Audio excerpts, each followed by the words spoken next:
Perfecto, entonces hoy día vamos a concluir con nuestro ejercicio que estábamos trabajando, ¿no? Ok, estábamos acá. Entonces, lo que estábamos haciendo era diseñar el vertedero de excedencias con los datos que hemos generado de los hidrogramas de crecidas con GHMS, ¿no? He hecho algunos cambios después de resolver el ejercicio. Entonces, vamos a decir lo siguiente, ¿no? La cota del Namo va a ser 3860, que es la cota que está aquí marcada en rojo, ¿no es cierto? Aquí. Entonces vemos hay una cota que corresponde a 3860, que eso va a corresponder a toda el área de inundación, o sea, de esta cota para abajo, ¿no? Es donde se va a generar la planicie de inundación o el embalse, digamos mejor. Se va a generar el embalse a partir de la construcción de la presa a la salida de la cuenca, ¿no? Ese es el nivel hasta el NAMO, el nivel normal de operación, ¿no es cierto? Por tanto, para poder resolver el problema del tránsito de crecidas a través del embalse, dijimos que necesitamos la curva característica cota-volumen, que ya le he construido acá, ¿no es cierto? Esto se construye a partir de los datos de topografía, como ustedes ya saben, ¿no? Y teniendo estos datos, puedo tenerlos también en forma de tablita. Entonces, fíjense qué estoy haciendo. Como la cota del Namo es 3860, yo voy a construir una tablita desde esa cota. Entonces, para 3860, que es la cota del Namo, si yo busco esa cota en mi gráfico, en mi curva característica cota-volumen, puedo estimar cuánto es el volumen para esa cota. Y lo tengo aquí, ¿no? Es 6.643.023. Y a partir de ahí, la idea es generar generar intervalos de altura que la anterior clase les decía que puede ser de 50 centímetros, ¿no? Entonces acá está 3.860, luego 860.5, 861, etcétera. Normalmente, el NAME no va a superar, o la carga hidráulica sobre el vertedero no va a superar los 3 metros. Entonces pueden hacer esta tablita hasta 3 o hasta 5 metros si desean, ¿no? Más de eso difícilmente va a superar. Entonces acá genero los volúmenes a partir, en la segunda columna, ¿no? Genero los volúmenes a partir de esta curva. Ahí está. Y en la tercera columna, ¿qué voy a colocar? Voy a colocar el volumen por encima del Namo. Entonces, obviamente, para la primera cota será 0, porque ese corresponde, 3860 es la cota del Namo. Y las siguientes simplemente son la resta, la diferencia entre el volumen correspondiente y el volumen, y el primer volumen, ¿no? Entonces, por ejemplo, para la cota 3862, ¿qué tendré que hacer? Restar 7.661.502 menos la del Namo, 6.643.000, y me va a dar el valor que está en la tercera columna. Y en la cuarta columna, solo como referencia, puedo expresar también ese volumen en hectómetros cúbicos. Ese valor no lo vamos a utilizar, pero para tener una idea, ¿no? Entonces, por ejemplo, para 3 metros de carga hidráulica, fíjense, y esto va a ser interesante después, se van a dar cuenta, esto es interesante. Para, para una carga hidráulica de 3 metros sobre el vertedero, tendría que prever un volumen de regulación de crecidas de 1.55 hectómetros cúbicos, ¿no? Entonces vamos a ver al final cómo nos sale el diseño, ¿no? A partir de todo esto. Entonces el siguiente punto, ¿qué dice? Para calcular las dimensiones del vertedero, o sea, principalmente, ¿qué vamos a diseñar? La longitud del vertedero y la carga hidráulica que nos va a dar el NAME, ¿no? Deben transitarse los caudales de crecida a través del embalse y el vertedero. Para lograr esto es importante seleccionar el paso de tiempo para el cual realizaremos el cálculo.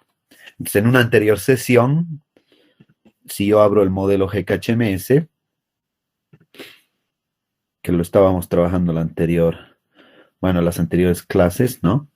Hemos generado, si se acuerdan, dos corridas.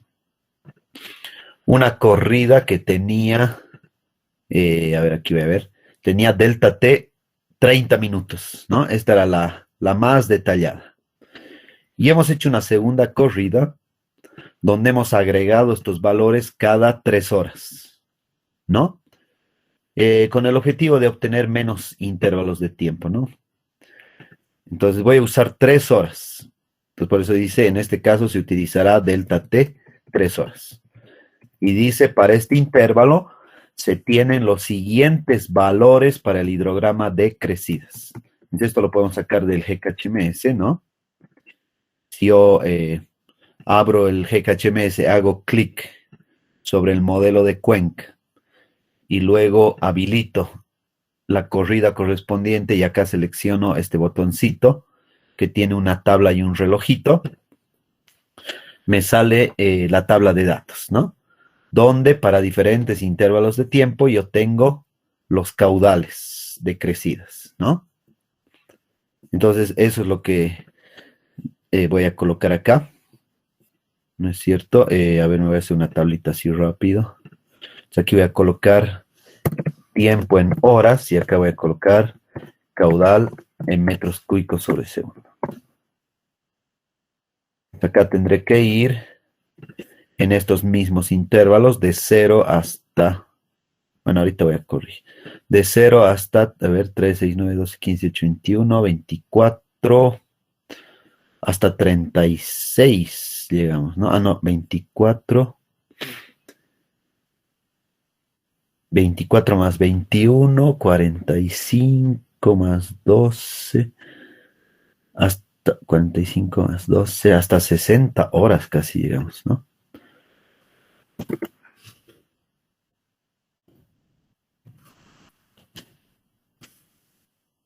Acá tendré que añadir varias columnitas. Digo filas, ¿eh? Unas 10 más necesito. 21, 24, 30, 33, 36, 39. Me faltan todavía. 5 más.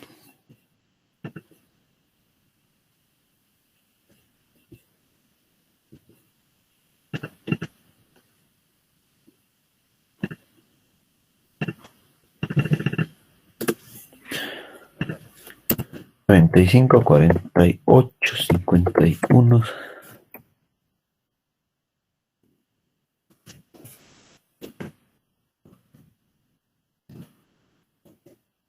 Y a ver, y acá van a venir los caudales. Estos, ¿no?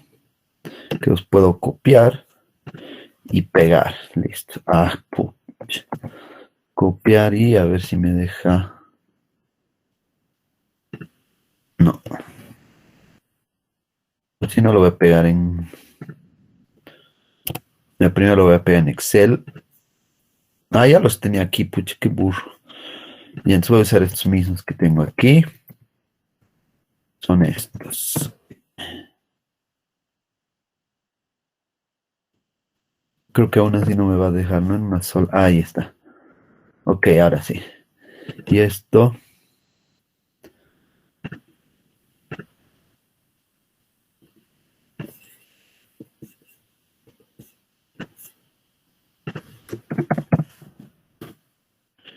Listo. Todos los entregamos.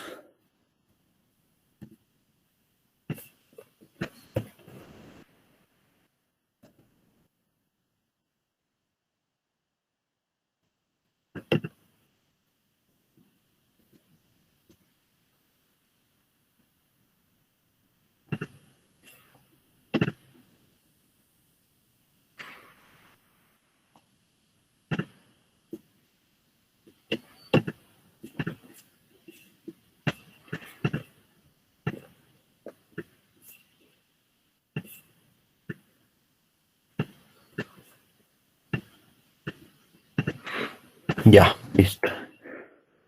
Así lo vamos a dejar. Y finalmente esto al centro, lo voy a colocar centro. Ok, listo. Perfecto, entonces estos son mis caudales de crecidas, ¿no? Estos mismos caudales de crecidas ya los puedo colocar en Excel, ¿no? Entonces acá está, tengo una primera columna con el tiempo en horas y la segunda columna le estoy llamando los caudales I, ¿no? Que es la nomenclatura que hemos usado, I para los caudales de crecida de ingreso. Ahí están los valores extraídos del GEC HMS, ¿no?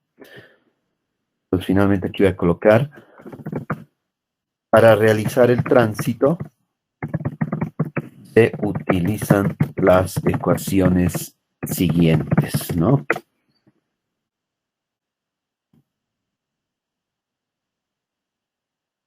Entonces hemos dicho que vamos a usar estas ecuaciones. Estas, ¿no?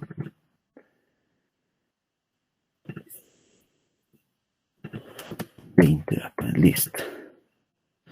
Usamos estas ecuaciones. Entonces, para resolver la solución, se utilizan las ecuaciones siguientes que pueden ser resueltas iterativamente en una planilla Excel. Los resultados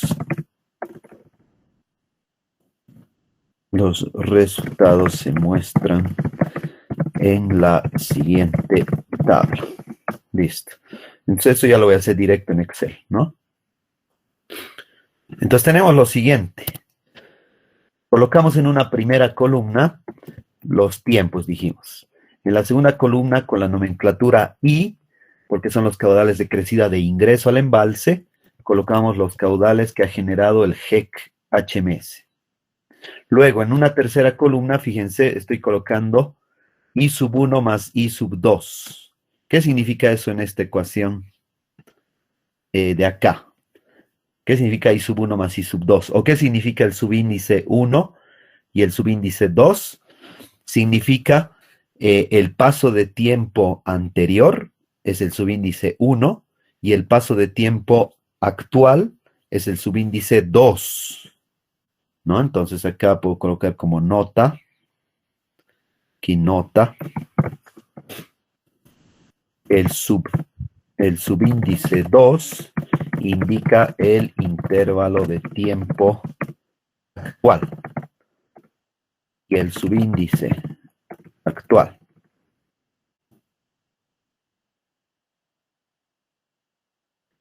y el subíndice 1 indica el intervalo de tiempo anterior. Ese es el significado de esos subíndices. ¿No es cierto? Entonces, ¿qué significará acá, por ejemplo? Dice que 2 veces el volumen en el intervalo, el volumen almacenado por encima del NAMO en el intervalo de tiempo actual entre el delta T, que ya hemos seleccionado, más el caudal 2 que sale, bueno, más el caudal que sale por el vertedero en el tiempo actual, va a estar dado por el caudal que ingresa al embalse en el paso de tiempo anterior, más el que ingresa en el intervalo que estamos trabajando en este momento, y más 2 veces el volumen almacenado en el tiempo anterior sobre delta T, y menos el caudal de salida por el vertedero en el paso de tiempo anterior. Eso significa. Entonces, por eso acá, ¿qué hacemos? En la tercera columna, fíjense, necesito I sub 1 más I sub 2. Simplemente es sumar. Para el primero no vamos a tener, para tiempo 0 horas, no tenemos esto porque no tenemos el caudal de ingreso anterior al tiempo 0, entonces no existe esto. A partir del segundo intervalo de tiempo, fíjense, es sumar el caudal de ingreso anterior, o sea, el del tiempo 0 más el del tiempo 3. El siguiente será tiempo 3 más tiempo 6. Y así sucesivamente hasta llegar al último, que es el tiempo 57, el anterior, más el actual tiempo 60, ¿no? Entonces eso es fácil de construir. Esa es la tercera columna. Luego, la cuarta columna, donde tenemos el caudal de salida por el vertedero, eso van a ver, lo tenemos que hallar por interpolación. Entonces esto todavía no podemos calcularlo, ¿no? Yo les puedo colocar una nota. Este se halla, se calcula mejor por interpolación. Ahorita vamos a ver cómo hacer eso. Listo, se calcula por interpolación. Luego la quinta columna, fíjense, tengo esto. Entonces ya tengo I sub 1 más I sub 2 en la tercera columna. ¿Qué me falta? Me falta la magnitud 2V delta T menos O. Entonces por eso está acá. 2V delta T menos O. Y en la última columna estoy colocando este otro. 2V delta T más O. ¿Ven? Entonces está toda esta ecuación que veo acá, está construida a partir de esta tablita o planilla de cálculo. Ahora, ¿cuál es el proceso de cálculo? Voy a aumentar acá una más. Lo primero que vamos a calcular es esto que ya lo tenemos, ¿no? O sea, aquí estoy colocando el orden de pasos. El I sub 1 más I sub 2 es lo primero que hemos calculado, ya lo tengo completo acá. A continuación, ¿cuál calculamos? Nos vamos a la última columna. A la última columna donde voy a calcular 2V delta T más O. ¿Cómo voy a calcular eso? Resolviendo esta ecuación. ¿No es cierto? Luego viene como tercer paso, fíjense, teniendo 2V delta T más O, tenía una tablita. Me estoy saltando pasos, no hemos calculado la tabla de arriba. Entonces, disculpen, antes de esta tabla, ¿de dónde voy a sacar O? Voy a sacar O a partir de esta otra tablita, donde coloco las cotas sobre la cresta del vertedero. Estamos trabajando cada 50 centímetros, ¿no? Entonces, 0.5, 1 hasta 3.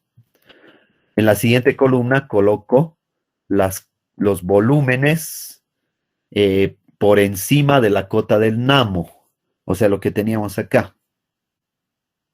¿No es cierto? Estos volúmenes de acá, que los calculo a partir de las curvas características, los voy a colocar en la segunda columna. Aquí está. Ya está listo eso. Luego, en la tercera columna, ¿qué hago?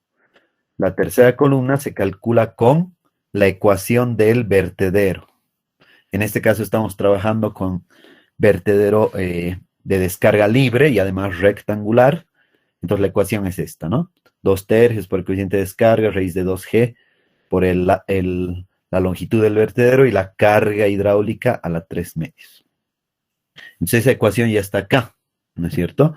2/3 por el coeficiente de descarga que lo estamos manteniendo constante, 0.62, por la raíz de 2 por 9.81, por, aquí fíjense, he colocado en amarillo una celda que podemos ir cambiando su valor. Esa es la que voy a diseñar. Y finalmente la carga hidráulica, que es cada una de estos intervalos de 50 centímetros, ¿no? Entonces eso ya lo va a calcular automáticamente. Y si yo cambio, fíjense, si en lugar de 10 coloco 20, voy a tener otros caudales, ¿no? Entonces ya está programado. Y en la última columna, ¿qué hago? Calculo 2 veces el volumen sobre delta T más O. Entonces, ¿cómo calculo eso? Reemplazando nada más. 2 veces el volumen, que está en metros cúbicos, dividido entre el delta T, que hemos elegido 3 horas. Esas 3 horas deberé llevar a segundos. Entonces, por eso dice acá, delta T por 3600 para llevar a segundos. Y eso más la tercera columna, que es O. ¿No es cierto? Y cada uno de esos los voy calculando. Entonces así calculo la primera planillita. ¿Para qué me va a servir esta? Para acá el tercer paso, fíjense. En el tercer paso acá, como yo ya he calculado 2B sobre delta T más O a partir de la ecuación de tránsito de crecidas, Teniendo eso, fíjense, me vengo a la planilla de arriba y voy a interpolar. Voy a interpolar para el valor del segundo paso, voy a interpolar y voy a determinar cuánto vale O. Por eso dice que se calcula por interpolación.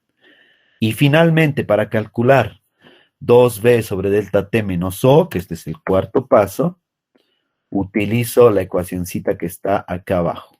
Es un artificio, ¿no? Dice 2 veces b sobre delta t menos O, ¿cómo se calcula? Sumando o restando, mejor dicho, a 2b delta t más O, le voy a restar 2 veces O. Y de esa manera obtengo esta, ¿no es cierto? Entonces, de esa manera se hace. Entonces, fíjense, basta que programe una de las celdas y el resto todo es automático. Entonces, fíjense, para el primer intervalo de tiempo, tengo caudal de ingreso 0, no tengo I sub 1 más I sub 2 porque no tengo el caudal de ingreso anterior y tampoco voy a tener las últimas columnas. O sea, todo es 0 en la primera, en el tiempo 0. ¿Dónde va a iniciar el cálculo? En el siguiente. Pues fíjense, para 3 horas, caudal de ingreso 45.5. Esto es dato del GEC HMS. Siguiente columna. Es el caudal anterior, 0 más 45.5, 45.5. ¿Cuál es el siguiente paso? Calculo con la ecuación de tránsito. Entonces, fíjense, para calcular 2b delta t más O, ¿qué tendría? Tendría I sub 1 más I sub 2, que ya tengo acá, 45.5, y a eso le sumo, ¿qué cosa? 2b delta t menos O del anterior. O sea, este, ¿no? La columna número 5 del intervalo de tiempo 0, que valía 0, entonces más 0 va a ser. Y ahí ya me sale 45.5. Tercer paso.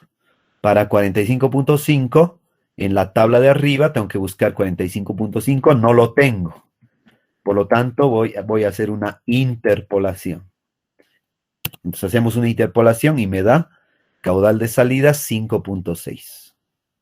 Y para hallar finalmente este último valor, 2 veces B delta T menos O, ¿qué hago? El artificio que dijimos, ¿no? Al 2 veces B delta T más O, le resto 2 veces O. Me sale 34.4. Y con eso ya he completado toda la fila. Vamos a hacer una fila más. Entonces, para el siguiente intervalo, este es el caudal de ingreso del GKHMS, I sub 1 más I sub 2, son los caudales para tiempo 3 y tiempo 6, ahí está. Siguiente, 2 veces delta T, resuelvo la ecuación de tránsito. Entonces voy a tener I sub 1 más I sub 2, 153.1, más 2 veces el volumen sobre delta T menos O anterior, 34.4, ahí está. Y me sale 187.5. Con esto vengo arriba, no tengo el valor, pero puedo interpolar, aquí está, 37.5. Y finalmente la última, a 2 veces B sobre delta T más O, le resto 2 veces este caudal de salida y me da 112.6. Y así sucesivamente hasta llegar al último paso de tiempo, que era 60 horas. Lo mismo, el mismo cálculo. ¿Y cómo hago el diseño? Una vez que tengo programado esto, lo único que tengo que hacer es optimizar esta dimensión B, es decir, la longitud del vertedero, la puedo optimizar. Y además lo siguiente, en la parte inferior de la tabla de cálculo de tránsito voy a buscar cuál es el máximo caudal que está saliendo por el vertedero de excedencias. Entonces simplemente busco acá el máximo valor de caudal, ¿no? Pues acá se van a ir generando los caudales de salida por el vertedero, busco el máximo. Y teniendo el máximo, voy a poder calcular la cota máxima, o mejor dicho, la carga hidráulica máxima sobre el vertedero, y eso me va a dar el NAME. ¿Cómo hago eso? Despejando de esta ecuación del vertedero, si conozco el caudal, puedo despejar H. Y eso ya está hecho acá, ¿no? Entonces dice H max, debería ser minúscula aquí, H max, es la carga máxima sobre el vertedero, será despejando, aquí está, ¿no? Despejando, ¿qué es? 3 medios por el caudal máximo, esto dividido entre C2, que era el coeficiente de descarga, por la raíz cuadrada de 2 por 981, por la longitud del vertedero, y todo esto elevado a la 2/3, ¿no? Eso ya despejando. Y eso me va a dar la cota máxima. ¿Listo? Entonces, fíjense, acá ya es optimizar. Entonces yo puedo iniciar con una longitud del vertedero, digamos, le coloco 50 metros, y acá va a pasar algo curioso, fíjense. Si yo hago un vertedero largo, o sea, de gran longitud, tiene la ventaja de que la carga hidráulica va a ser más pequeña, y eso quiere decir menor altura de construcción de la presa. Pero fíjense en el cálculo. Para 50 metros tengo 2 veces B sobre delta T menos O negativo. Negativo. Eso no puede ocurrir, entonces quiere decir que mi vertedero va a funcionar de manera incorrecta. O sea, estoy sobredimensionando. Entonces, de acá ya puedo ir bajando, ¿no? Puedo tratar con 40. Para 40 metros ya no se me genera, fíjense, ya no se generan valores negativos. Puedo revisar mi caudal máximo, 113.1, y la cota máxima, 1.34. Y puedo hacer más verificaciones. Yo puedo graficar lo siguiente. Fíjense que he hecho unos gráficos donde el hidrograma en azul son los caudales de ingreso, o sea, los caudales de crecida de ingreso al embalse, y en rojo son los caudales de crecida que salen por el vertedero. Entonces, para una longitud de 40, no hay mucha ventaja porque fíjense, los dos hidrogramas son muy similares, y la idea es tratar de reducir el pico del hidrograma de salida, ¿no? Entonces, fíjense, en este caso no estoy logrando mucho cambio. Entonces, para mejorar el diseño puedo bajar la longitud del vertedero a 20, por ejemplo, ¿no? Entonces, fíjense el efecto de 20, ya estoy logrando atenuar de mejor manera el pico, ¿no? Entonces, incluso puedo bajarle a 15 o a 10 y va a mejorar, ¿no? Obviamente hay un límite, yo podría ponerle 5 también, y fíjense cómo se aplana el hidrograma. Entonces sale ya con un caudal mucho menor. Pero al mismo tiempo tengo que verificar cuánto es la cresta del vertedero, ¿no? En este caso me está saliendo 3.94, ¿no?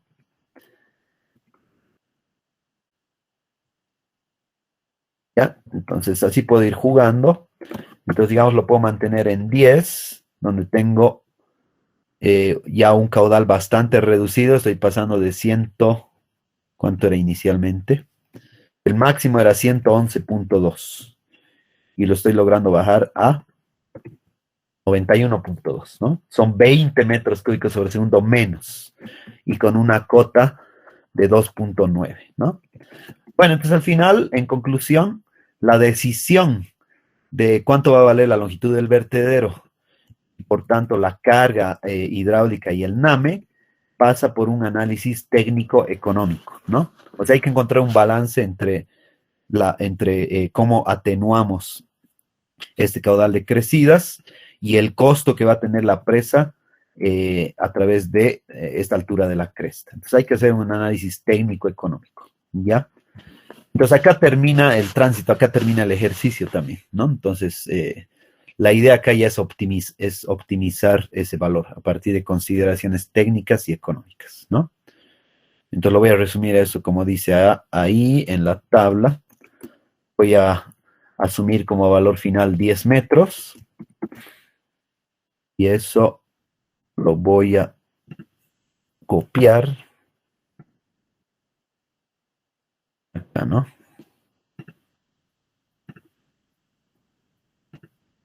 Perfecto, esto lo voy a copiar aquí. Listo.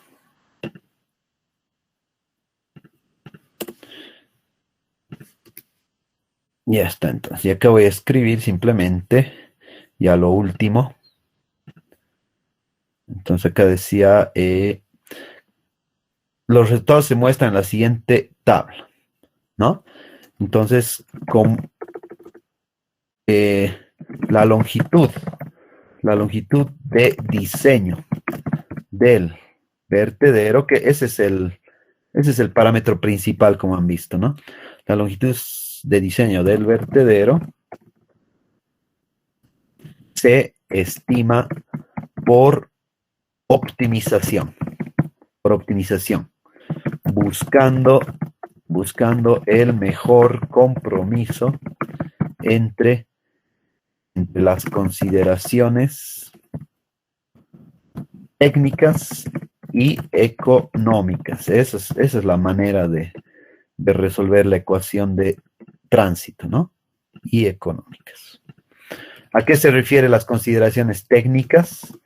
Que efectivamente exista una atenuación del hidrograma de crecidas. ¿Qué quiere decir atenuación? Lo que hemos visto acá, ¿no?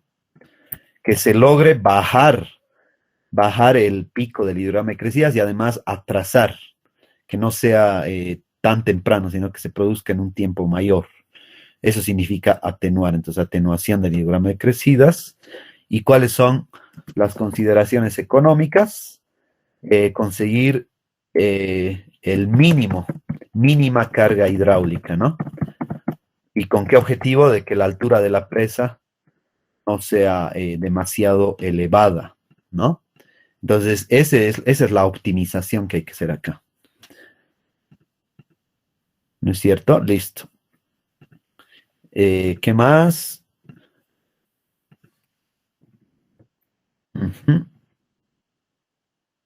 Listo.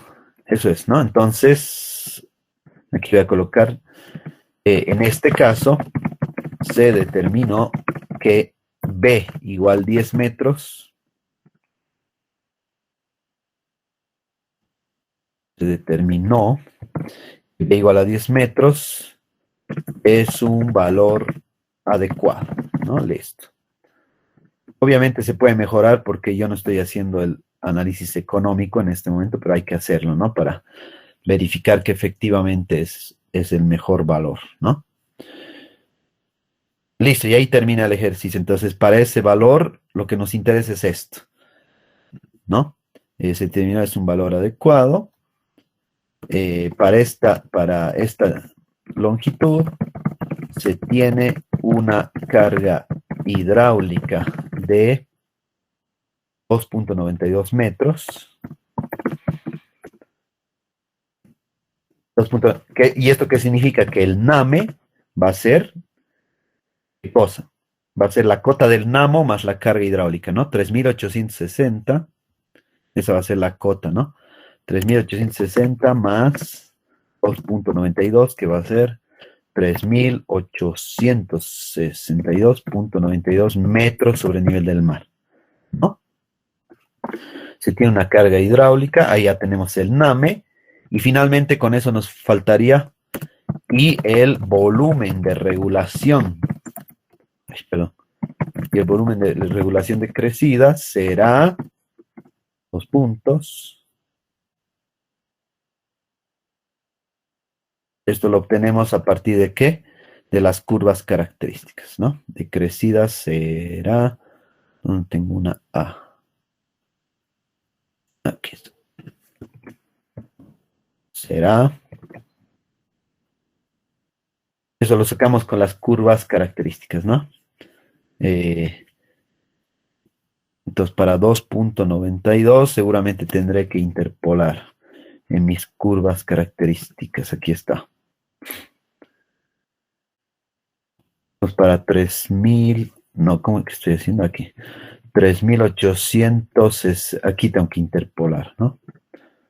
3.862.96, no lo tengo, pero lo puedo interpolar. Entonces, interpolando, quiero 3.862.92, sabiendo que estas son las cotas y estos son los volúmenes.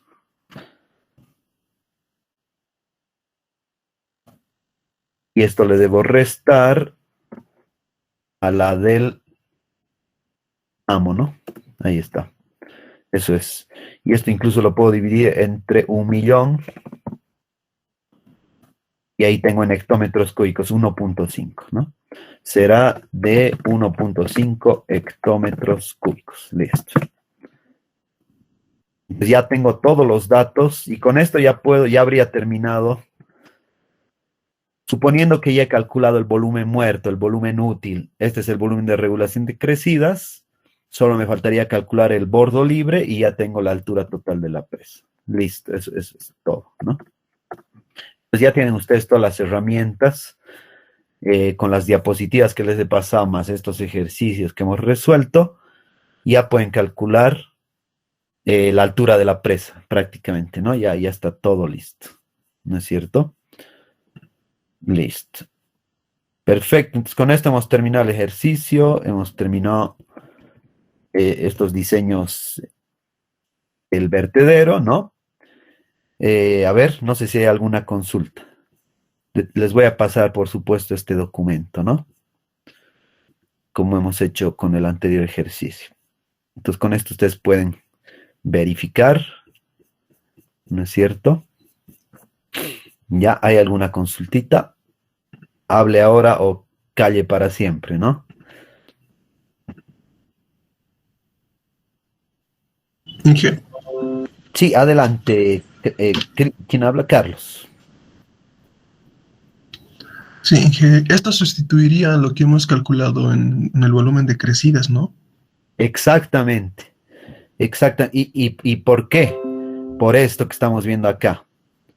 Si yo calculara, fíjense, si yo calculara directo con el hidrograma azul, sin hacer el cálculo que estoy haciendo ahorita, estaría sobreestimando el volumen de regulación de crecidas.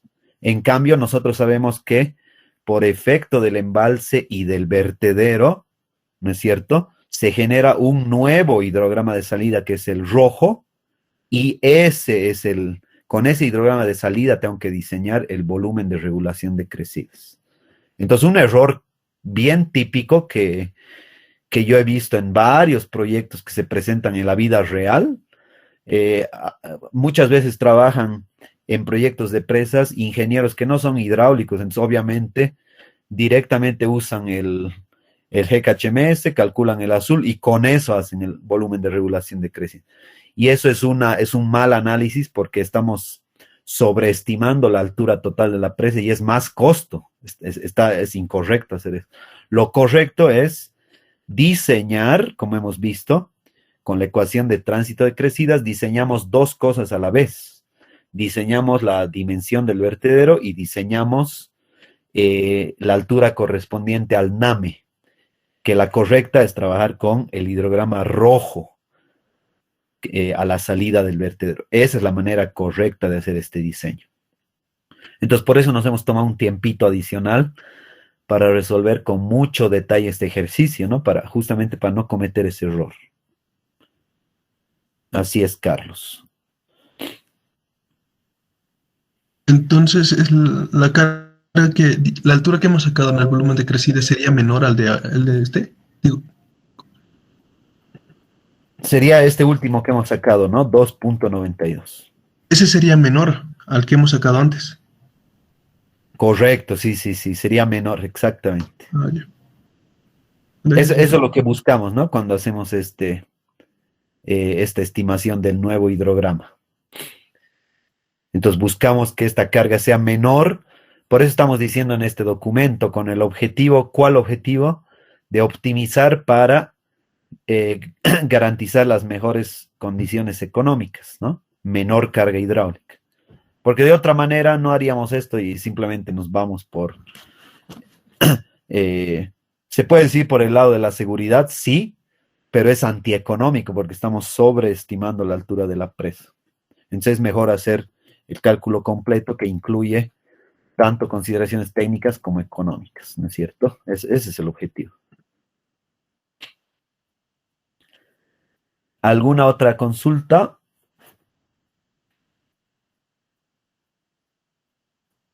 Ya, si no hay más consultas, entonces vamos a seguir con la siguiente temática. Entonces aquí termina este ejercicio, ¿no? Aquí termina este ejercicio y ahora volvemos a las diapositivas.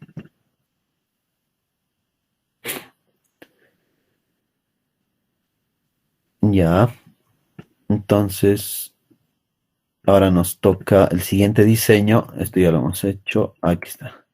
Ya. Entonces, una vez que tengo diseñado el vertedero de excedencias, el siguiente diseño son las obras de disipación de energía, ¿no? ¿En qué consiste la disipación de energía? Entonces, nosotros sabemos que, a ver, tengo tal vez un grafiquito por ahí. A ver, por ejemplo, ¿no? Nosotros sabemos que el agua, fíjense, aquí hay un buen gráfico, el tercero, ¿no? Entonces, cuando tengamos un evento de crecidas, ese volumen adicional debe ser expulsado con seguridad de la presa para evitar qué cosa, los desbordes. Eso sería lo peor que nos podría pasar, ¿no? O sea que se supere el nivel que habíamos diseñado y el agua salga por encima de la presa. Eso sería catastrófico. Para evitar eso, estamos diseñando estos vertederos de excedencias, ¿no? ¿Y qué va a pasar después? Sale el agua por los vertederos de excedencia y debe ser evacuado con seguridad, aguas abajo de la presa, ¿no? Entonces, para ello se construye generalmente un canal, que va a ser un canal de gran pendiente, ¿no? Y toda la energía potencial que tenía almacenada el agua por encima de la cresta del vertedero, ¿no? Se va a transformar en energía cinética, o sea, va a ganar mucha velocidad y eso puede generar erosión y demás problemas al pie de la presa, ¿no? Entonces, al pie, ¿qué debemos prever? Lo que se llaman los disipadores de energía, de los cuales hay varios tipos, ¿no? Tenemos los colchones hidráulicos simples que utilizan el concepto del salto hidráulico, ¿no? Y podemos tener otros dispositivos, como ven acá, podemos tener deflectores, podemos tener estos dados que incrementan la rugosidad y disminuyen la velocidad, etcétera. O sea, hay varios dispositivos que uno puede emplear para reducir o disipar la energía hidráulica, ¿no? Entonces, ese es el objetivo de los siguientes diseños, ¿no? Entonces dice, la disipación de energía va a estar asociada al diseño de vertederos y va a depender de las siguientes variables: del caudal específico. Bueno, caudal específico Q minúscula, por si acaso aquí voy a colocar. Caudal específico no es otra cosa que, a ver un momentito, que el caudal dividido entre la longitud del vertedero, ¿no? A eso le llamamos caudal específico. ¿Ya? Entonces, la disipación va a depender de ese caudal específico, del desnivel entre el nivel del agua, aguas arriba y aguas abajo, que le voy a llamar H asterisco, y las condiciones del flujo aguas abajo, ¿no?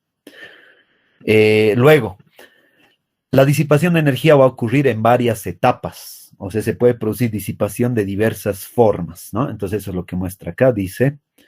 Primero, va a existir una transición hacia flujo supercrítico. Luego vamos a tener flujo supercrítico aireado y no aireado sobre el vertedero. Puede haber flujo en un salto de esquí. Luego va a ocurrir el ingreso del flujo a un cuenco disipador, o también se llama colchón hidráulico.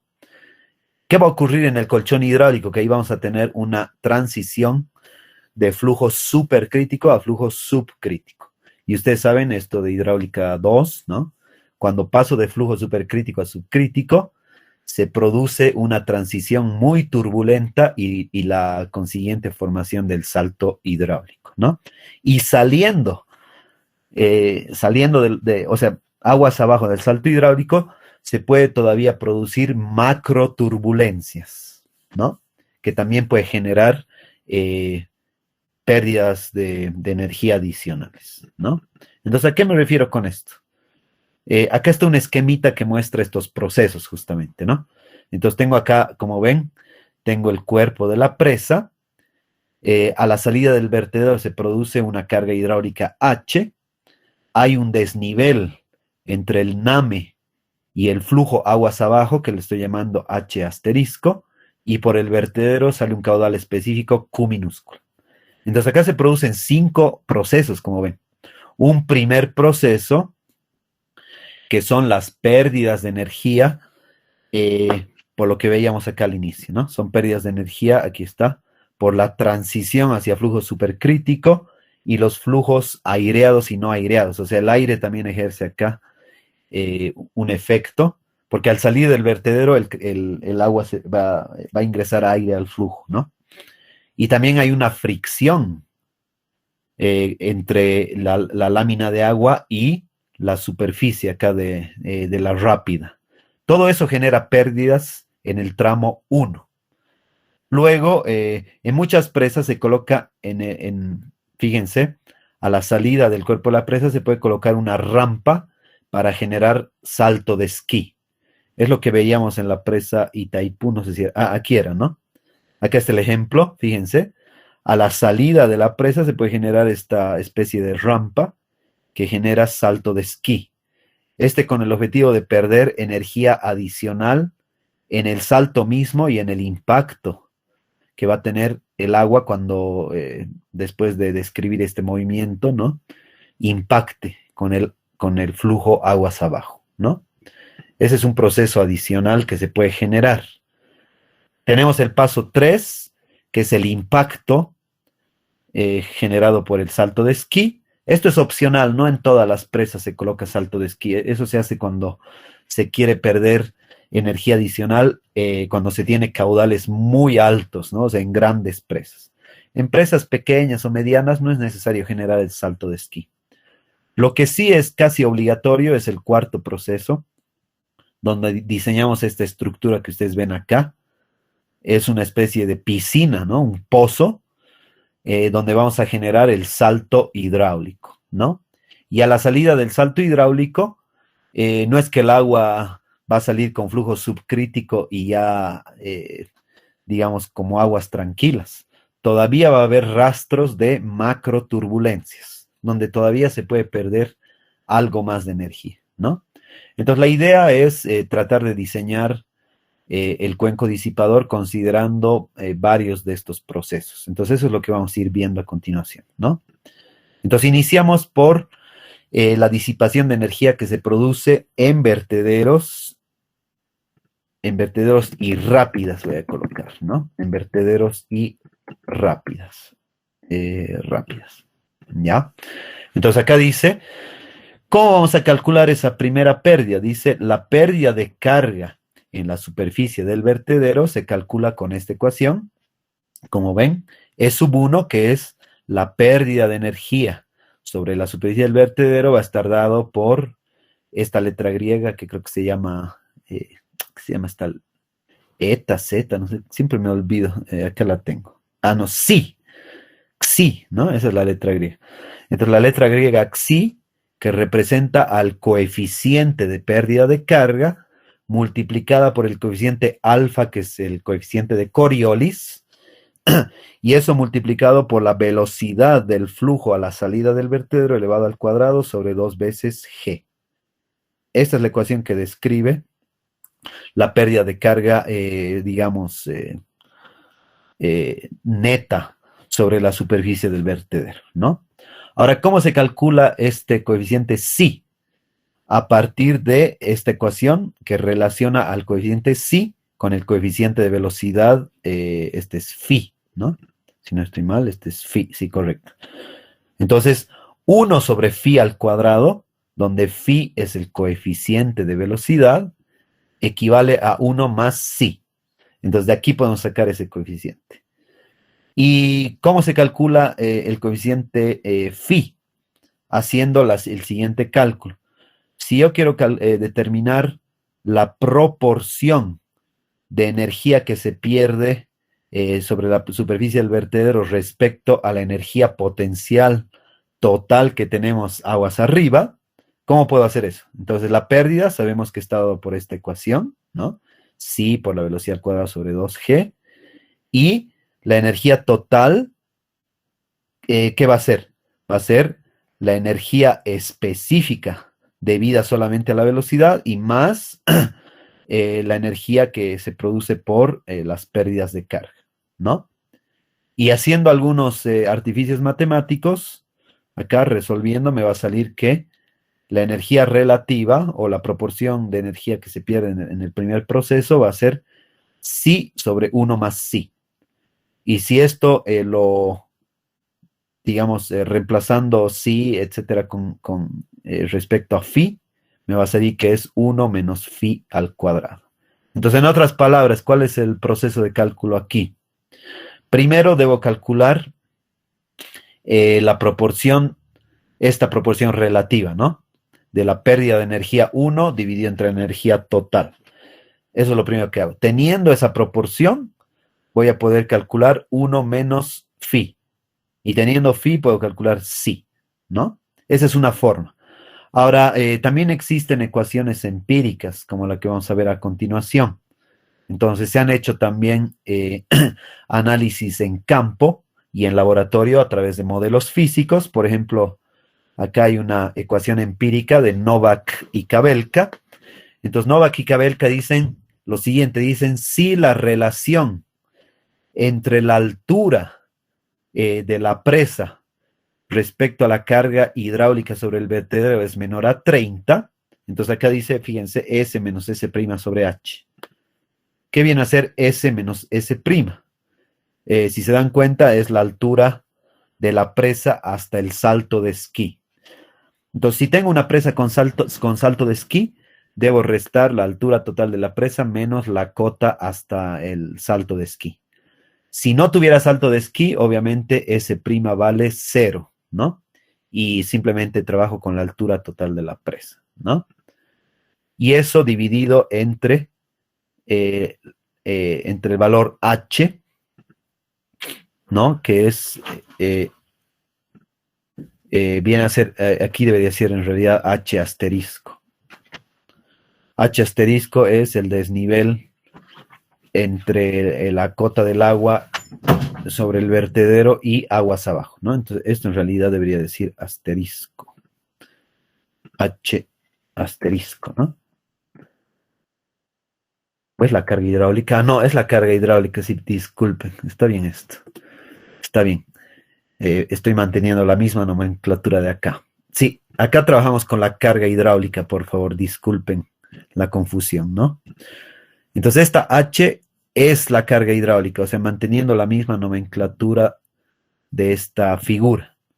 Entonces, si dividiendo la altura de la presa respecto a este H, tenemos un valor menor a 30, entonces Novak y Kabelka sugieren la siguiente ecuación empírica, ¿no? Que el coeficiente de velocidad phi va a estar dado por 1 menos 0.0155 por S sobre H, ¿no? Y teniendo ese valor de phi, fíjense, yo puedo reemplazar ya directamente acá, ¿no? Para hallar psi. Entonces, de esa manera trabajaríamos. Luego, ese es el primer proceso, ¿no? El segundo proceso, habíamos dicho, del salto de esquí y del impacto del chorro sobre la superficie del agua, aguas abajo. Este es el segundo proceso. Entonces, dice disipación de energía en saltos de esquí, ¿no? Entonces, podemos tener en saltos de esquí que al pie de la presa se coloca esta rampa con el objetivo de generar este salto, ¿no? Los cuidados que hay que tener es, acá que hay que diseñar. Hay que diseñar la longitud que va a tener el flujo que se va a producir en una determinada amplitud, y lo que hay que hacer es generar la protección de una cierta longitud que corresponda obviamente a la menor longitud posible que va a tener. Uy, no, vamos, mi batería. Denme un segundito a que conecte mi computadora, perdón.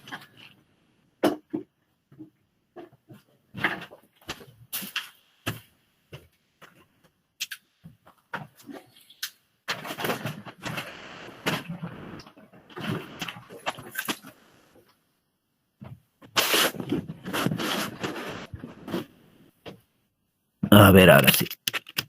Listo. Perfecto, ahora sí entonces.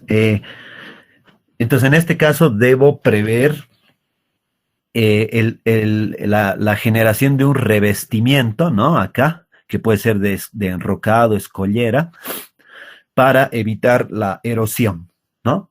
Ese es el peligro de introducir el salto de esquí. Entonces hay que calcular hasta qué longitud va a llegar el flujo debido al salto y proteger todo ese margen, ¿no? Con un material que tenga capacidad de resistencia a la erosión, ¿no? Ahora, hay distintas formas de generar estos saltos, como ven acá. Se puede generar acá estos dos tipos, ¿ven? Se puede usar el trampolín de tipo liso o trampolín de tipo estriado, ¿no? En el liso, como ven, simplemente se genera esta rampa que habíamos dicho, ¿no? En cambio, en el estriado, fíjense, se puede colocar una especie de deflectores acá. En la figura del lado derecho pueden ver un poco mejor el detalle de esos deflectores que cumplen dos objetivos. Uno, que distribuyen la salida del salto de esquí en varias secciones, y la segunda es que también reducen la energía del flujo, ¿no? Acá hay una idea de cómo se generan o qué dimensiones tienen estos trampolines. Acá pueden ver, hay unos radios. Por ejemplo, si el radio es R, la altura total que debería tener la rampa debería ser 6.6 R. Acá está con un talud 1 a 1, etcétera, ¿no? Acá también hay dimensiones típicas de los deflectores, etcétera. O sea, hay varias recomendaciones para diseñar estos trampolines, ¿no? Si quieren ver en más detalle, está bastante bien descrito en el manual USBR, ¿no? En el manual de presas pequeñas del USBR, que está en el Classroom, por si acaso lo he subido como bibliografía. ¿Ya? Bueno, entonces, normalmente no se diseñan estas estructuras, salvo que trabajemos en presas realmente grandes, ¿no? Entonces, la mayoría de las presas que se diseñan en Bolivia son medianas o pequeñas, entonces muy pocas veces se da este tipo de estructuras, ¿no? Tienen que ser empresas realmente grandes como la de Itaipú, la del Río Amarillo en China, etcétera, ¿no? Acá lo que se ve es, estos grafiquitos lo que muestran es una comparación entre los coeficientes de velocidad y las respectivas pérdidas de energía para un vertedero normal, que es el caso A, un vertedero con salto de esquí liso, que es el caso B, y un salto de esquí, el siguiente que habíamos dicho, el estriado, el que tiene estos deflectores, ¿no? Que es el caso C. Y vemos, por ejemplo, lo siguiente, ¿no? Que para el caso A se produce, o sea, para vertederos normales sin salto de esquí, ¿no? Se producen los coeficientes de velocidad más grandes. En cambio, para el caso C se producen coeficientes de velocidad más pequeños. ¿Y eso en qué tiene incidencia si vuelvo a esto? Para el coeficiente phi más grande va a ser más pequeño el coeficiente de pérdida de carga xi. Y si xi es más pequeño, pérdidas de energía menores, ¿no? En cambio, si el coeficiente de velocidad es menor, voy a tener mayor coeficiente xi, y si tengo mayor coeficiente xi, tengo mayores pérdidas de energía. Entonces eso demuestra, esto ha sido determinado a partir de ensayos con modelos físicos en laboratorio, y demuestra que el salto de esquí va a generar mayores pérdidas de energía, ¿no? Entonces está aconsejado para presas de grandes dimensiones, en otras palabras, presas grandes, ¿no? Y este gráfico igual es bastante útil porque si estamos generando saltos de esquí, podemos calcular con estos gráficos que ya han sido determinados en laboratorio las pérdidas de energía, ¿no?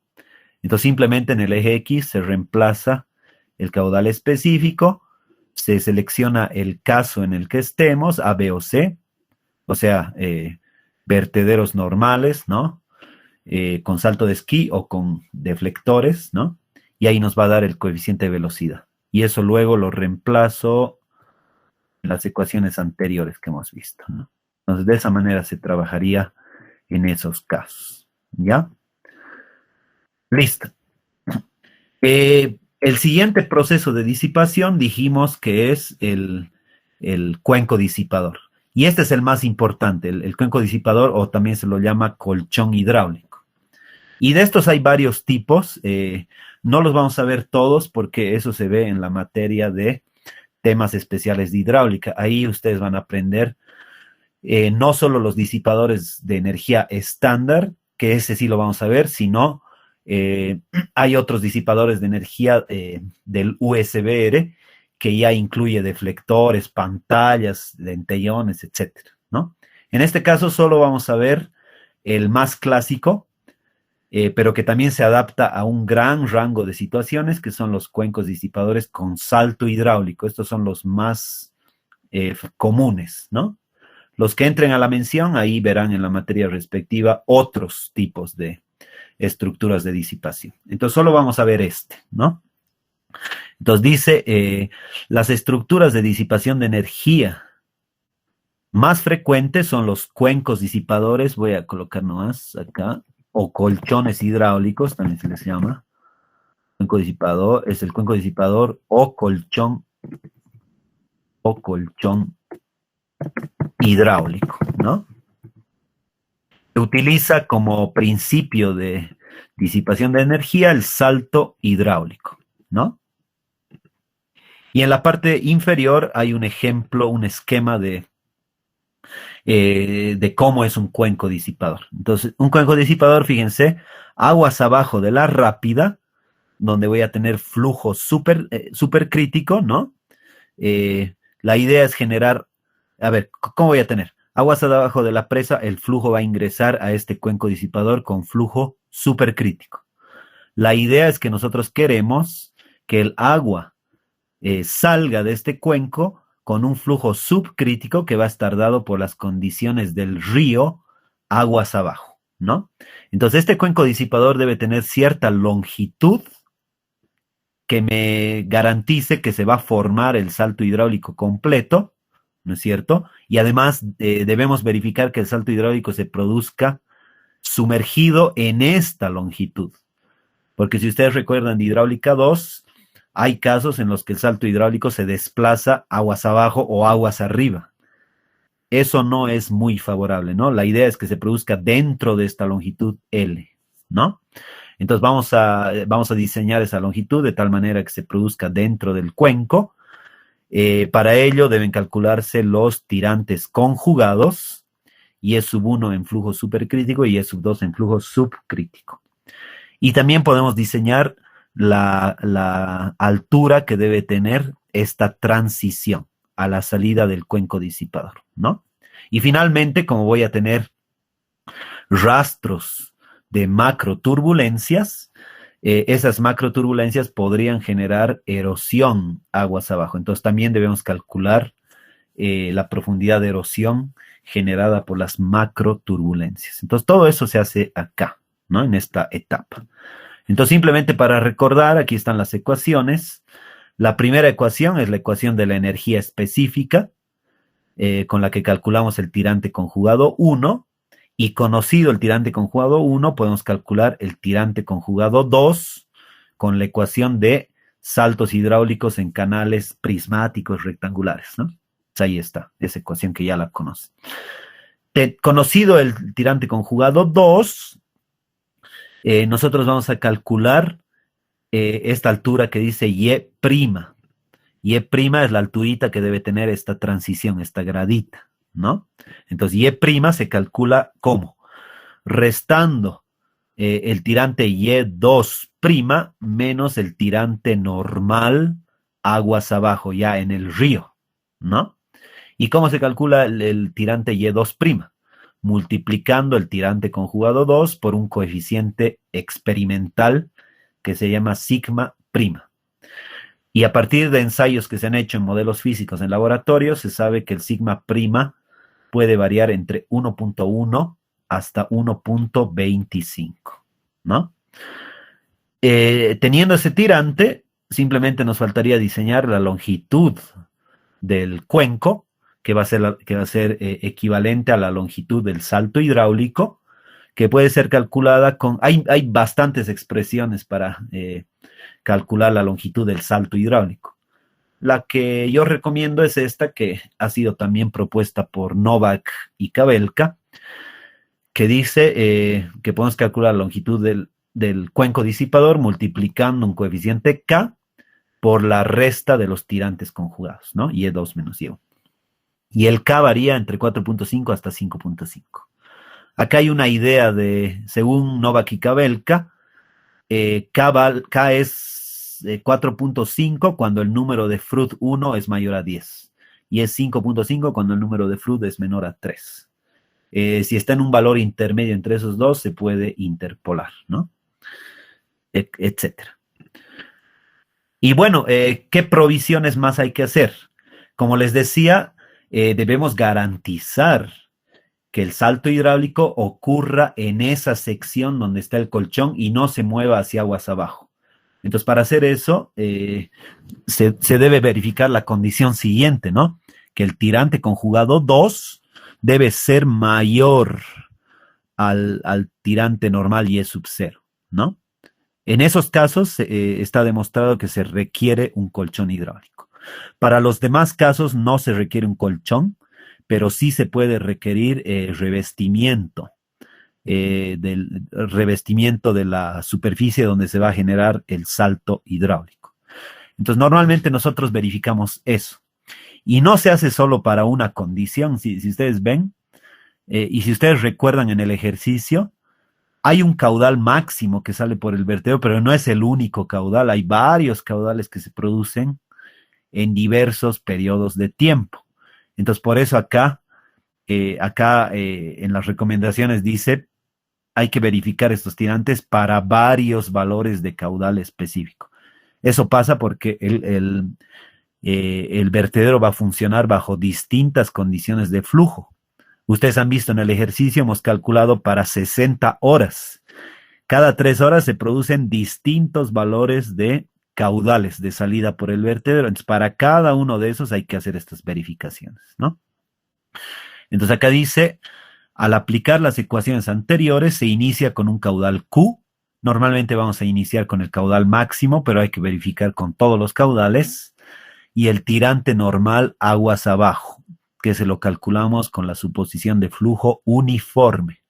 Luego dice, se selecciona un valor adecuado de phi, del coeficiente de velocidad, y se calcula el valor de energía total aguas arriba. Teniendo esa energía total, podemos determinar los tirantes conjugados y diseñar el cuenco disipador, ¿no? Y ahí verificar estos 5 casos. Esa es la idea. Entonces eso lo vamos a ver en un ejercicio. ¿Ya?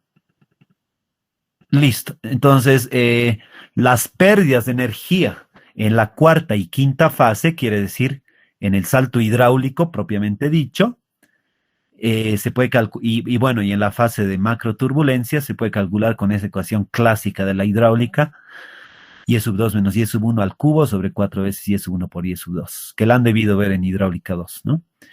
Y finalmente dice, aguas abajo del cuenco, existirá una proporción de energía disponible originada por las macroturbulencias. Esa energía 5 la puedo calcular con esa ecuación que ven ahí, restando alfa prima menos alfa sobre b sub 0 al cuadrado sobre 2g. ¿Y qué es alfa prima? Es el incremento del coeficiente Coriolis por el efecto de las macroturbulencias. Alfa prima varía entre 2 y 5, ¿no?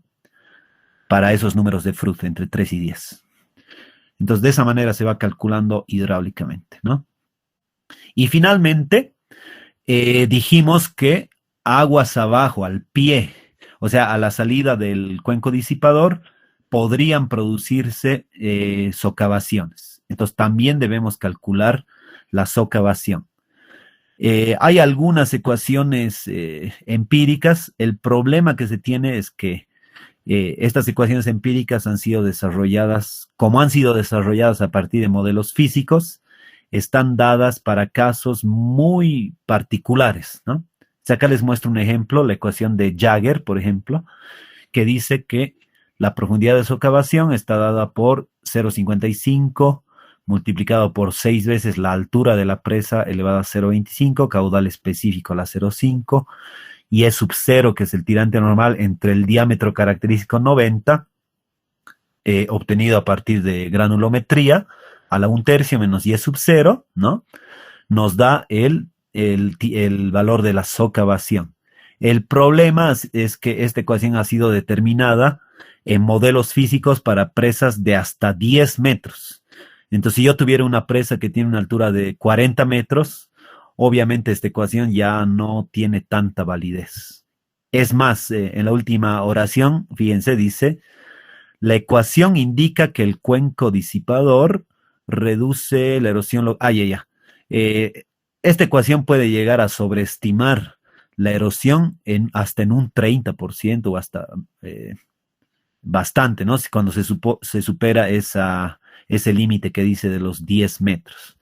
Entonces yo le llamaría a esta ecuación simplemente referencial, no es definitiva, porque es para presas de hasta 10 metros. Y ustedes van a ver en su cálculo que puede ser que les salga presas de 40, 50 metros, 20 metros de altitud.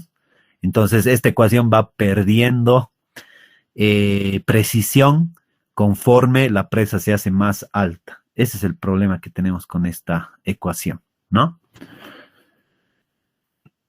Eso es. Bueno, y después solo nos queda ver lo que es la obra de toma, que es mucho más sencillo. Entonces esto lo vamos a dejar para la siguiente clase. Y la siguiente clase, ¿qué haríamos entonces? Haríamos el ejercicio del cálculo de disipación de energía y terminaríamos el capítulo viendo algunas consideraciones para el diseño de la obra de toma. Eso quiere decir que la siguiente clase vamos a acabar el capítulo 3 y vamos a entrar al capítulo 4, que ya es el último de la materia, ¿no? Entonces acá quedaríamos, estimados estudiantes, y yo les voy a avisar por el WhatsApp, todavía tenemos que pasar una clase recuperatoria. Entonces, por favor, yo les confirmo. Lo más probable es que sea este viernes, porque este viernes tenemos asueto por el día del docente, pero de todas maneras yo puedo pasar clases aprovechando que ustedes no van a tener ninguna clase, entonces incluso podríamos pasar desde temprano, ¿no? Eso es lo más probable, porque el viernes es asueto por el día del docente, nadie va a pasar clases. Yo voy a ser el único loco que va a pasar clases, pero es necesario para que podamos recuperar las clases que teníamos perdidas. Entonces yo les confirmo por el WhatsApp la hora de recuperación que va a ser este viernes, ¿ya? Entonces aquí quedamos, por favor, ya pueden ir a su siguiente materia. Entonces que tengan un lindo día y hasta el viernes. Hasta luego, ingeniero.